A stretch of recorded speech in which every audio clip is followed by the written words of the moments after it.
నమస్తే friends, welcome to my classes. నేను మీ దండు వెంకటరాములు. ఈ వీడియోలో మనం degree second year 4th semester Osmania యూనివర్సిటీకి సంబంధించినటువంటి additional reading consumers often cannot detect fake reviews and underestimate how many negative reviews might be fake అనేటటువంటి సమ్మరీకి సంబంధించి ఆర్టికల్ చర్చిద్దాం. ఈ ఆర్టికల్ని షబ్నమ్ అజీమి గారు రచించడం జరిగింది. ఈ ఆర్టికల్కి సంబంధించినటువంటి ఎస్ఏ క్వశ్చన్ వస్తుంది కదా, షబ్నమ్ అజీమి ఫేక్ రివ్యూస్ ఇటువంటి నేమ్స్తో రావడం జరుగుతుందన్నమాట. అబౌట్ ది ఆథర్ ఒక లైన్ అట్లా నేర్చుకోండి, కానీ అబౌట్ ది ఆథర్ అనేటటువంటి హెడ్డింగ్ ఏం పెట్టకండి, జస్ట్ లైన్ ఒకటి రాయడానికి ప్రయత్నం చేయండి. షబ్నమ్ అజీమి గారు ఒక అసిస్టెంట్ ప్రొఫెసర్, బిజినెస్ స్కూల్కు సంబంధించినటువంటి డాక్టర్ షబ్నమ్ అజీమి అని చెప్పుకోవచ్చు. మార్కెటింగ్కి సంబంధించినటువంటి డిజిటల్ మార్కెటింగ్ అంశాల మీద, బయట ఉండేటటువంటి జడ్జిమెంట్ ఏదైతే మనం ఒక వస్తువుకు సంబంధించినటువంటి డిసిజన్ మేకింగ్ మీద ఇటువంటి అంశాల మీద చర్చించిందనమాట ఈ ఆర్టికల్లో. ఈ ఆర్టికల్కు సంబంధించి రివ్యూస్ మీద మాట్లాడడం జరిగింది. ఆ రివ్యూస్ అనేటటువంటిది ఎక్కడ వీళ్ళు పరిశోధించారు ఈ ఆర్టికల్కు సంబంధించినటువంటి ఇన్ఫర్మేషన్ అంటే, చికాగో నగరంలో, అంటే అమెరికాలోని చికాగోలో ఒక 1600 రివ్యూస్ని 1600 హోటల్స్లలో చికాగోలో ఈ పరిశోధన చేయడం జరిగిందనమాట. ఈ రివ్యూలకు సంబంధించినటువంటిది అందులో అక్కడ 400 పీపుల్స్ని వాళ్ళ పర్సనల్ ఒపీనియన్లని తీసుకొని ఈ రివ్యూ చేయడం జరిగింది.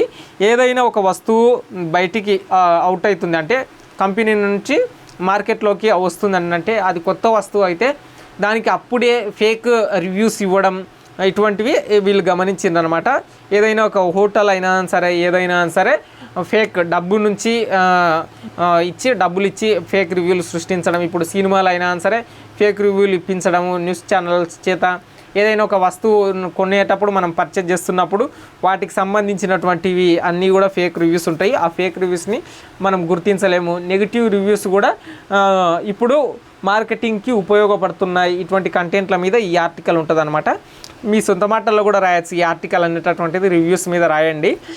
అక్కడ మెన్షన్ చేయండి. ఒకటి చికాగో సంబంధించినటువంటి 1600 హోటల్స్ రివ్యూస్ అనేటటువంటిది ఒకటి. అట్లాగే అమెజాన్ మెకానికల్ ఒక ట్రక్లో రీసెర్చ్ చేయడం జరిగింది. అందులో ఉండేటటువంటి వస్తువుల మీద చాలా వాటి మీద డిటెక్ట్ చేయడం, హోటల్స్కి సంబంధించినటువంటివి.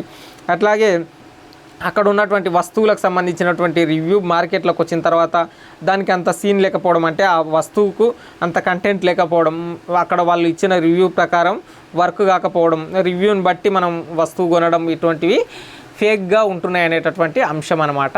ఈ కన్జ్యూమర్స్ అంటే కస్టమర్లు చాలా రకాలుగా మోసపోయే విధంగా ఈ రివ్యూస్ అనేటటువంటి ఉండడం జరిగిందనమాట. అసిస్టెంట్ ప్రొఫెసర్గా మార్కెటింగ్ బోధిస్తున్నటువంటి షబ్నమ్ అజీమి గారు దీని గురించి రాయడం జరిగిందనమాట. ప్రతి దాంట్లో కూడా ఎస్పెషల్లీ ద బ్యాడ్ వన్స్, అట్లాగే ఏదైనా హోటల్కి సంబంధించినటువంటి అంశాలు అన్నీ కూడా రియల్ అని మనం నమ్ముతాం, కానీ అవన్నీ కూడా ఫేక్ రివ్యూస్ ఉంటాయి అనేటటువంటి అంశం మీద చర్చించడం జరిగింది అనమాట. ఫేక్ అయినటువంటి ప్రజలు సమీక్ష విశ్వసించేలా చేస్తుంది. బాగా సమీక్షించడం, చదవడం సులభం, దీర్ఘమైనది మరియు వివరంగా ఉంటే ప్రజలు దానిని విశ్వసించే అవకాశం ఉంది అనేటటువంటి అంశాలు. ఇప్పుడు ఏదైనా ఒక కంపెనీ కాడికి పోతానంటే దాని ముందర పెద్ద పెద్ద బోర్డ్స్ అట్లా ఉంటే అది ఫేక్ అయినా సరే అందంగా ఉంటేనంటే దాన్ని మనం కొనడం, ఇట్లాంటివన్నీ కూడా ఫేక్ రివ్యూలకు సంబంధించినటువంటి consumers often cannot detect a fake reviews. కస్టమర్లు అనేటటువంటి పర్సన్లు వాటిని గుర్తించలేరు fake reviews. Underestimate how many negative reviews might be fake. అట్లా చాలా ఫేక్ రివ్యూస్ ఉంటాయి అనేటటువంటి అంశాల మీద ఈ ఆర్టికల్ ఉంటుంది. పీపుల్స్ ట్రస్ట్కి సంబంధించి ఆ వస్తువుని కొనేటప్పుడు, రీసెర్చ్ చేసేటప్పుడు వాళ్ళందరూ కూడా రివ్యూస్ చూస్తారు, కానీ అందులో చాలా మటుకు ఫేక్ ఉంటాయని ఈ ఆర్టికల్కి సంబంధించినటువంటి ఇన్ఫర్మేషన్. సమ్మరీ కూడా మీ సొంత మాటల్లో రాయొచ్చు.